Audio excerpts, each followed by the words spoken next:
नमस्कार, आदाब, सत श्री अकाल दोस्तों। मैं हूं फैयाज अहमद और आप देख रहे हैं राजधानी टाइम्स। इसमें मैं मौजूद हूं जिला अस्पताल में, जहां ईएमटी की ट्रेनिंग दी जा रही है। ट्रेनर ये बाहर से आए हुए हैं और यहां पर अलग अलग जनपदों से ट्रेनर आए हुए हैं। आप तस्वीरों के माध्यम से देख सकते हैं, जो ट्रेनर हैं इनको बाकायदा ट्रेनिंग दे रहे हैं, क्योंकि हमारे जीवन में सरकार द्वारा जो 102, 108 एम्बुलेंस सेवा चलाई जा रही है, जीवन रक्षक जो एम्बुलेंस होती है उनको किस हिसाब से, देखिए आप देख सकते हैं तस्वीरों के माध्यम से कि देखिए यहाँ पे टेक्नीशियन ट्रेनर साहब इनको ट्रेनिंग दे रहे हैं। हम पहले इनकी बात, सर आप बोल सकते हैं, बोलिए।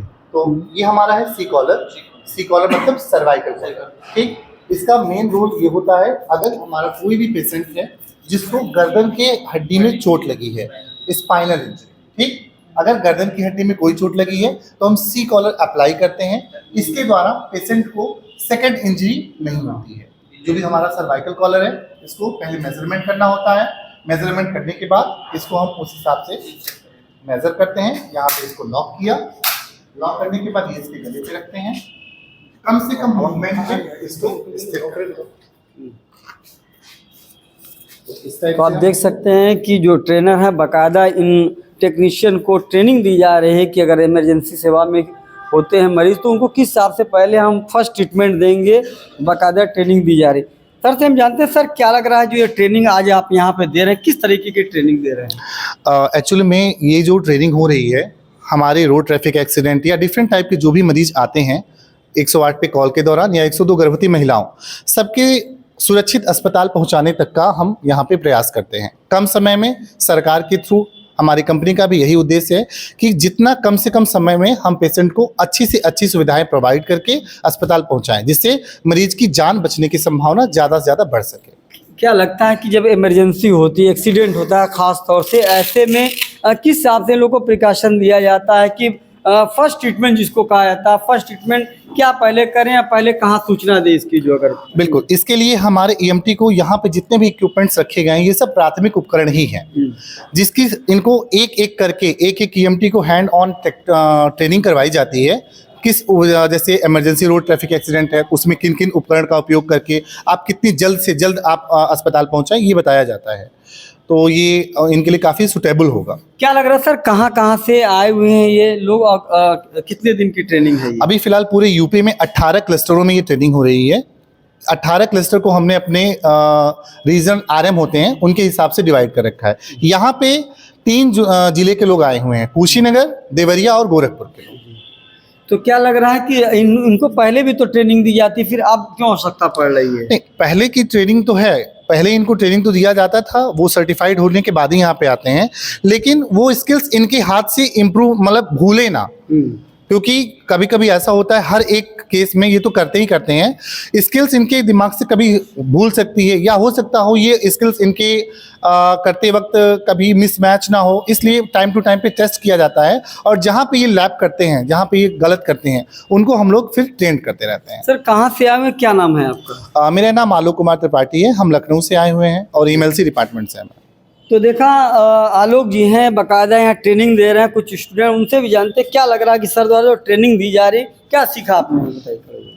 सर तो बहुत बढ़िया ट्रेनिंग देते हैं, मतलब थ्योरी और मतलब फिजिकली भी और प्रैक्टिकली भी बताते हैं हम लोगों को, और उससे बहुत हम लोग का मतलब स्किल जो है इम्प्रूवमेंट हो रहा है। आप लोग का एक महत्वपूर्ण रोल होता है, 102, 108 एम्बुलेंस जो सेवा होती है, जब आप पहुंचते हैं और आपको सूचना मिलती है तो आपके दिमाग में क्या आता है कि पहले कैसे मरीज की जान बचाई जाए? जी, पहले कॉल आता है कि कैसा मतलब ये पेशेंट है, तो हम लोग जाते हैं वहाँ कॉल करते हैं, तो कुछ जल्द से जल्द हम लोग यही पहले कॉल करके पूछ लेते हैं कि अगर कोई क्या दिक्कत है, उसी हिसाब से हम लोग अपना इक्विपमेंट वगैरह निकाल के अपना रेडी किए जाते हैं।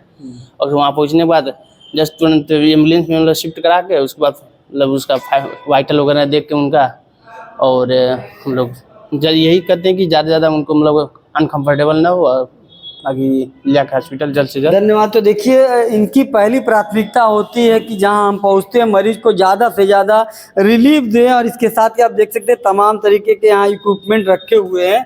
मैं कहूँगा धरपोल की दिखाएं सर, ये क्या चीज़ है? सर ये नेबुलाइजर मशीन है। हाँ।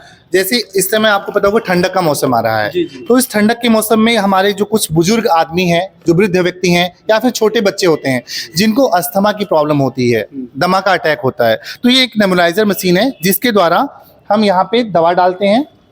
नेबुलाइजर मास्क होता है, ठीक है, और नेबुलाइजर मास्क प्रैक्टिकल के लिए हमारा और भी आइटम बताइए तो उसके अलावा ये सी कॉलर है हाँ। जो सर्वाइकल इंजरी में होता है, जी। ये स्प्लिंट है जो हड्डी वगैरह फ्रैक्चर होता है उसमें यूज करते हैं, ये सक्शन मशीन है जो एयरवे को क्लीन करता है, ये बीपी ऑपरेटर्स है, मैनुअल और डिजिटल दोनों है, ये ग्लूकोमीटर है शुगर चेक करने के लिए। तो इसी प्रकार से हमारे थर्मामीटर है, डिफरेंट टाइप के एम्बुलेंस में। तो देखा तमाम तरीके के इक्विपमेंट यहाँ पे रखे हुए हैं। जब ये जो हमारे ईएमटी जो है जब पहुँचते हैं एम्बुलेंस को लेकर तो इनके पास तमाम तरीके के इक्विपमेंट होते हैं जिससे वो मरीजों की जान बचाने के लिए पूरा प्रयास करते हैं। इसके साथ ही कुछ और भी लोग हम उनसे जानेंगे कि जो ट्रेनिंग दी जा रही है किस तरह से ट्रेनिंग तरक मिनट हो जाएगी कि अगर जो है आप लोग को जो ट्रेनिंग दी जा रही है आप लोग को पहले से ही ट्रेन है, इसकी फिर क्या आवश्यकता पड़ती है आप लोग को? सर सबसे पहले अपना नाम बताना चाहूँगा। मेरा नाम अखिलेश कुमार है, मैं देवरिया जनपद के 108 पे एमटी पे कार्यरत हूँ। सर जैसा कि आपका क्वेश्चन है कि सर क्या आप क्वेश्चन बोल रहे हैं? क्वेश्चन मेरा ये कि पहले से आप लोग को ट्रेनिंग फिर इसकी ट्रेनिंग क्यों आवश्यकता पड़ रही जैसे है? ट्रेनिंग हम लोग आवश्यकता इसलिए पड़ती है सर कि हम लोग फील्ड में तरह तरह की चुनौती आती हैं। जैसे अभी कोविड-19 आया था तो ये इसको बारे में कोई जानता नहीं था, इसलिए इसको इसके बारे में भी कुछ सर लोग बताएं।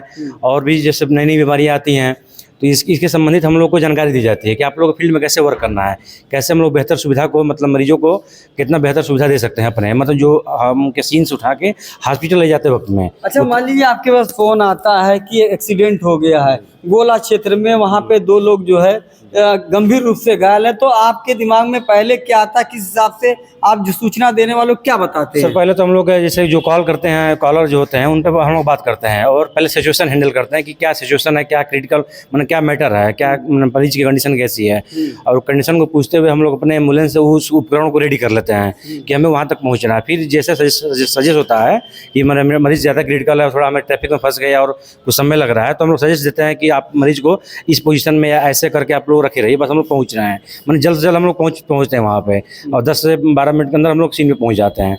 और मरीज को फिर हम लोग शिफ्टिंग करके अपने ERCP जो हम लोग सीनियर डॉक्टर होते हैं उनसे हम लोग कंसल्ट करके मरीज को जो भी मतलब आवश्यकता पड़ती है, कोई इंजेक्शन लगाना हो या कोई और भी ट्रीटमेंट करना हो, तो हम लोग अपने ERCP से हैंडल करते हैं। ERCP से बात करके मरीज को हम लोग ट्रीटमेंट करते हैं और गाड़ी में ट्रीटमेंट करते हुए हॉस्पिटल में हैंड ओवर करते हैं ले जाकर डॉक्टर को। ये हम लोग दायित्व होता तो है। धन्यवाद। देखा कहीं ना कहीं जो इन्हें ट्रेनिंग की भी जो है दोबारा फिर इसलिए आवश्यकता होती है रिमाइंड, क्योंकि जिस हिसाब से कोविड काल आया था, इस कोविड काल में लोगों के लिए एक नई बीमारी थी, एक नई चुनौती थी, इसका सामना करने के लिए इनको ट्रेन दिया जा रहा है ताकि कोई भी ऐसी विषम परिस्थितियां बनती है तो उसे हैंडल किया जाए। गोरखपुर से फैयाज अहमद।